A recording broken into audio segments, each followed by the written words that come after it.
नमस्कार दोस्तों, मैं डॉक्टर वी कुमार एमएटिस्ट है और एक बार फिर से स्वागत है मेरे यूट्यूब चैनल पर। दोस्तों, अगर आप चैनल पर नए हैं, चैनल को सब्सक्राइब कर लें, साथ ही बेल आइकन को भी प्रेस कर देकर वीडियो नोटिफिकेशन जो है आपको मिल जाएगा सबसे पहले।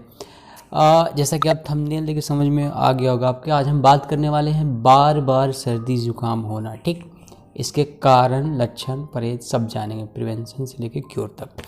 पहला चीज़ हम बात कर लेते हैं कि बार बार सर्दी जुकाम आखिर आपको क्यों होती है।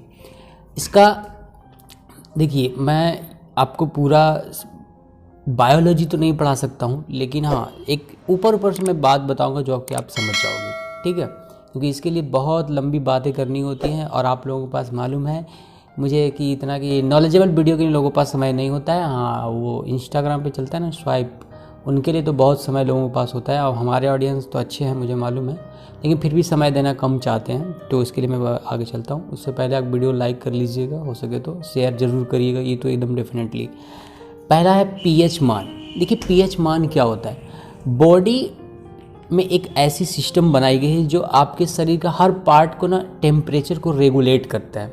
ठीक, जैसे आपकी बॉडी का जो टेम्परेचर है वो 37.4 to 6 इसके बीच में रहता है। ठीक, अगर इससे ज़्यादा या कम हो गया तो आपकी बॉडी समझ लो कि बीमार हो गया। अगर यही चीज़ आपका टेम्परेचर जो है ना हर बॉडी में अलग अलग डिपेंड करता है, जैसे लीवर का टेम्परेचर ज़्यादा कम होते रहता है उसके फंक्शन के हिसाब से, और जो आपके जो प्राइवेट पार्ट है वहाँ का टेम्परेचर कम होता है ताकि जो है स्पर्म का काउंट है और जो उसका फॉर्मेशन है अच्छी तरह से हो सके। तो ये एक पीएच मान एक तरह का फंक्शनल फ्यूल सिस्टम कह लो। जैसे आप किसी भी इलेक्ट्रॉनिक डिवाइस में कूलिंग सिस्टम लगा होता है ना, उस तरह का ये पीएच मान होता है जो बॉडी के टेम्परेचर को मतलब मेज़र करता है और सही करता है। ये जनरेटेड है, मतलब ईश्वर के द्वारा, हम आप इसको नहीं बना सकते हैं। जैसे इम्यूनिटी होती है उस तरह की। तो पीएच मान जो है ना वो ख़राब हो जाता है। ख़राब क्यों होता है? देखिए इसका बहुत सारे कारण हो सकते हैं। पहली चीज़ प्रॉपर डाइट नहीं ले रहे हो, दूसरी चीज़ एनवायरनमेंट ख़राब है। देखिए आज के समय में बीमारी क्या है, जगह के ऊपर डिपेंड करता है। जैसे आप गांव में रहते हैं, बाज़ार में रहते हैं, मेट्रो सिटी में रहते हैं, या एकदम अर्बन एरिया में रहते हैं, या ऐसी जगह पर रहते हैं जहाँ पे फैक्ट्री, कल कारखाने और इस तरह की चीज़ें लगी, तो वहाँ पे उस सिचुएशन क्लाइमेट के हिसाब से आपको डिजीज़ होगा और उस हिसाब से आपके शरीर में चेंजेस आएगी। ठीक, तो ये पीएच मान होता है, इन सब कारणों से इफ़ेक्ट होता है। ठीक, अगर ये चीज़ें ख़राब हो जाएगी तो आपको बार बार सर्दी ज़ुकाम होगा। सर्दी ज़ुकाम सिंपल सा चीज़ है, वो बॉडी टेम्परेचर को रेगुलेट करने की कोशिश करता है और इसी में क्या होता है कि जो मेम्ब्रेन्स होते हैं, सेल मेम्ब्रेन जो शरीर में अंदर होते हैं, दिमाग मस्तिष्क में एक तरह का लुब्रिकेंट होता है, वो डिस्चार्ज होने लगता है इस टेम्परेचर पीएच मान को मेंटेन करने में। फिर 1 2 दिन 3 दिन ये में आप कुछ खाओगे जड़ी बूटी या दवा हुआ या ऐसा नमक चीनी, बहुत सारे जो अपना आप कहानी बनाते होंगे, अलग अलग शहरों में अलग अलग लोगों की अपनी भ्रांतियाँ हैं।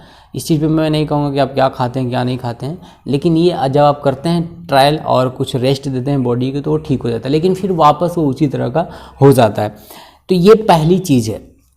दूसरी चीज़ आप बात कर ली एस्नोफीलिया। एस्नोफीलिया अगर ब्लड में बढ़ी हुई है तो भी ये इंडिकेट करता है। एक्चुअली ये मेज़र करने का सिस्टम है कि अगर एस्नोफीलिया आपकी बढ़ी हुई है तो समझ जाओ कि आपके शरीर में पीएच मान, आपका शरीर का बैलेंस सही नहीं है, इम्यूनिटी सिस्टम सही नहीं चल रही है। ठीक, तीसरी हम बात कर लेते हैं इम्यूनिटी। अब इम्यूनिटी एक ऐसा सब्जेक्ट है ना कि हर व्यक्ति की इम्यूनिटी अलग अलग होती है।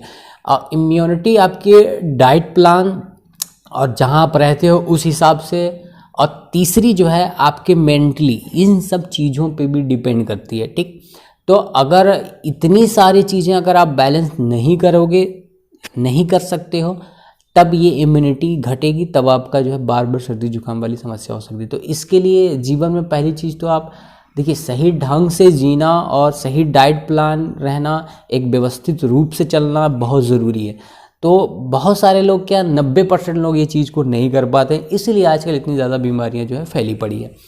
नेक्स्ट हम बात करते हैं unhealthy life style. Unhealthy life style क्या है? अनहेल्दी लाइफ स्टाइल में सीधा पहले ये जान जाओ कि खाने से ही शुरू कर देते हैं। ठीक, कभी भी जब भूख लगे तब खा रहे हो, कोई खाने का टाइम लिमिट नहीं है। सुबह कभी 10 बजे खाते हो, कभी 12 बजे खाते हो, कभी 6 बजे, कभी 5 बजे। दोपहर का भोजन कभी 1 बजे हो रहा है, कभी नहीं भी किसी दिन हो रहा है, तो ये अनहेल्दी लाइफस्टाइल में आता है। नेक्स्ट हम बात कर लेते हैं जो अनहेल्दी लाइफस्टाइल में कुछ ऐसी चीज़ें खाना जो आपके बॉडी को एकदम सूट नहीं करती है, या कोई चीज़ें ऐसी होती है जो अभी आप खाओगे और उसका असर आपको 6 महीने बाद दिखेगा, लेकिन उस समय सोचो जैसे सपोज मान लो कि जैसे आप दारू पी रहे हो आप, ठीक, तो दारू में क्या होता है, आप तुरंत 1 बार 2 बार खाओगे असर नहीं दिखेगा, उसका असर दिखेगा लॉन्ग टर्म में, साल भर 2 साल 3 साल बाद। उस समय आपको इसलिए नहीं दिखेगा क्योंकि उसमें बॉडी आपको स्टोर कर रही है, आपको झेल रहा है, बर्दाश्त कर रहा है। जब कोई बीमारी हो जाती है तो वो बीमारी वहाँ से नहीं शुरू होती, उसकी शुरुआत पहले ही हो चुकी है, वो तो आपका सिम्टम दिखाई देता है। इंडियन पेशेंट या कहीं भी ऑल कंट्री में पेशेंट में सिम्टम यही होता है दिक्कत, कि जब तक उन्हें दर्द महसूस नहीं होती तब तक वो डॉक्टर के पास नहीं जाते हैं, ठीक, या कोई भी ऐसा मेजर सिम्टम उनके बॉडीज़ पे नहीं दिखेगा तब तक वो डॉक्टर के नहीं जाएंगे, तब तक वो अपने बॉडी का केयर नहीं करेंगे, तब तक वो अपने आप पे ध्यान नहीं देंगे। मतलब रिजल्ट अगर नेगेटिव में आता है तब वो अपने आप को सतर्क करना शुरू करते हैं। ये पहले से उनका कोई प्लान होता ही नहीं है, बस जैसे चल रही है ज़िंदगी चलते रहे।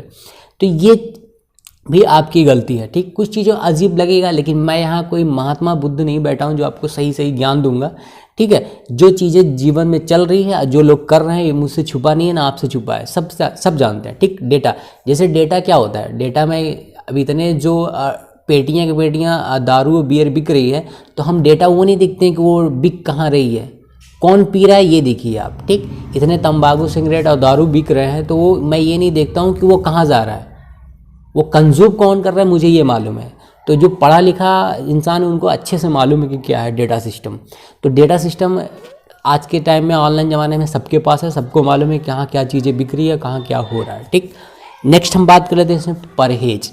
अब इसमें परहेज क्या करना है, देखिए अगर बार बार सर्दी जुकाम बुखार आपका ऐसा सिस्टम हो रहा है तो परहेज तो बहुत कंपलसरी है। पहली चीज़ आपको करना क्या है, जो सॉफ्ट ड्रिंक वगैरह वो आपको नहीं लेना है। ऑयली चीज़ जितना से ज़्यादा कम से कम ले, ताकि जो आपका जो लीवर है ना, उस खाने को पचाने से ज़्यादा आपकी बॉडी के इम्यून सिस्टम में जो है मरम्मत करने में उसका यूज़ हो।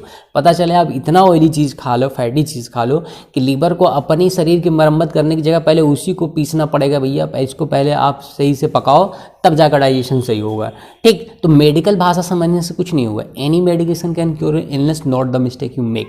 ये चीज़ें आप ज़रूर याद रखिएगा जो मैंने बताया। तो परहेज बहुत ज़रूरी है।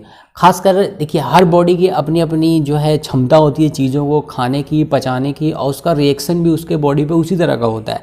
तो ये चीज़ आपको पहचानना होगा कि हम कौन सी चीज़ खाते हैं, उसके अगले दिन मुझे प्रॉब्लम हो जाती है, तो उस चीज़ों को आप पहले ही परहेज कर लें। अगर आपको मान लो मूली खाने से, गाजर खाने से, या पालक खाने से, या और भी ऐसी कोई चीज़ है, कोई भी चीज़ हो सकता है। आप क्या खाते हो भाई, मैं हर किसी का नहीं जान रहा हूँ ना, जो आप खाते हैं उस थोड़ा नोटिस करिए कि हमने क्या कल खाया था और क्या करा था जिस वजह से मुझे प्रॉब्लम हो रही, तो उसको अगले दिन आप परहेज करके जो है बंद करके देखिए। अगर आपका सिम्टम सही आ रहा है तो कोई दिक्कत नहीं है। तो ये इन सब चीज़ों को आपको नोटिस करना होगा अपने डेली लाइफ स्टाइल में, तब जाके। ऐसे ये जो बार बार छींकिया और स्नोफीलिया जो बढ़ जाती है, ये मरने वाली तो बीमारी नहीं है, लेकिन हाँ परेशान तो बहुत ज़्यादा करता है। तो इस परेशानी से क्या होता है कि आपका मेंटल इरिटेशन होने लगेगा, डिप्रेशन, एंजाइटी हो जाएगा, क्रोध, चिंता बढ़ जाएगी, गुस्सा बहुत ज़्यादा आने, कोई भी काम करने का मन नहीं करेगा, फोकस काम पे नहीं होगा, कंसंट्रेशन पावर एकदम ज़ीरो हो जाएगी, और मेमोरी तो और धीरे धीरे लो होती चली जाएगी। तो इन सब चीज़ों का प्रभाव होता है जिसका लाइफ स्टाइल से आपकी जीवन शैली बहुत ज़्यादा ख़राब हो जाएगी। तो पता चलेगा आप अपने को संभालोगे या अपने परिवार संभालोगे या अपने काम को संभालोगे, तो ये सब मसलाएं होने लगती है इन सब बीमारियों से। तो इसका निजात है मेरे पास, आप बेफिक्र रहिए। जितना मैंने बताया वो आप पहले कर लें। नेक्स्ट इसमें आपको करना क्या है कि हमने इसके लिए एक किट निकाला है, ठीक, EP किट जिसका नाम है EP, ठीक है, स्नोफीलिया पीएच मान किट इसका फुल फॉर्म पूरा है, EP किट। ये 1 महीने के लिए पूरा किट तैयार किया जाता है। इसमें 5 दवाएं होती है, एक दवाई इस तरह की होगी, 2 दवाएं इस तरह की होगी, और भी इसमें 2 दवाएं होगी, ठीक। तो कुल मिला के इसमें जो है सिम्टम वाइज ज़्यादातर 5 दवाओं का इसमें किट एक बनाया जाएगा, जो कि 2 महीने से 3 महीने तक आपको लेना पड़ेगा, ठीक। 2 से 3 महीने डिपेंड करता है कि आप कितने दिन से बीमार हो। तो ये पूरा किट जो है ना, ये अगर आप लेना चाहते हैं तो नीचे डिस्क्रिप्शन में आपको लिंक मिल जाएगा, वहाँ आप जाइए, वहाँ लिखिए EP किट और वहाँ से आप इसको ऑर्डर कर दीजिए।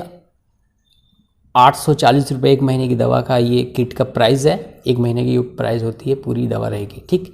इसमें कुछ जर्मन भी है, कुछ इंडियन ड्रग, दोनों मिला के बना हुआ है। और ये सिर्फ होम्योपैथ नहीं है, ये पूरा हर्बल है, ये पूरी हर्बल दवाएं होती है। जो इलेक्ट्रिक होती है ये बायोकेमिक मेडिसिन होती है, और जो 2 छोटी छोटी है वो होम्योपैथ की रहेगी। तो तीनों में चारों मिला के दवाएँ जितने भी हैं पैथ क्या, इसका एक प्रिपरेशन करा गया है, ठीक। तो अगर आपको ज़रूरत है तो आप जाइए, ऑर्डर करिए। और एक चीज़ और, वीडियो यहाँ तक अगर देख लिए होंगे तो जिनको ये प्रॉब्लम आपके घर में है, दोस्त में है या नहीं भी है, तो ये मुझे तक जितना मुझे मालूम है कि ये काफ़ी नॉलेजेबल चीज़ है, इसको आप शेयर करें। कुछ लोग होता है ना ऐसे फालतू की बेवाहियात चीज़ें शेयर करते रहते हैं ना, कि मतलब मेरे घर में 2-4 लोग ऐसे हैं कि फालतू की चीज़ जो कि जानबूझ के उसको क्रिएट किया गया, लड़ाई झगड़ा फलान ढकान वायरल जानबूझकर। अरे अच्छी चीज़ें फैलाओगे तभी दुनिया में अच्छा है। फिर कहोगे लोग ही अच्छी नहीं है, लोग अच्छे नहीं हैं, आप अच्छे नहीं हैं, ठीक है। जब आप अच्छे बनेंगे तो लोग अपने आप अच्छे हो जाएंगे। आप अच्छी चीज़ों को शेयर ही नहीं करोगे, फालतू बेवाहिया चीज़ शेयर करो, लोग वही देखेंगे, वही सीखेंगे, आपके बच्चे, आने वाली पीढ़ी वही सीखेगी। तो अच्छी चीज़ें शेयर करें ताकि लोग भी अच्छा सीखें, ठीक। Thank you so much for watching video. मिलते हैं अगली वीडियो में, तब तक के लिए be healthy and be happy. Bye.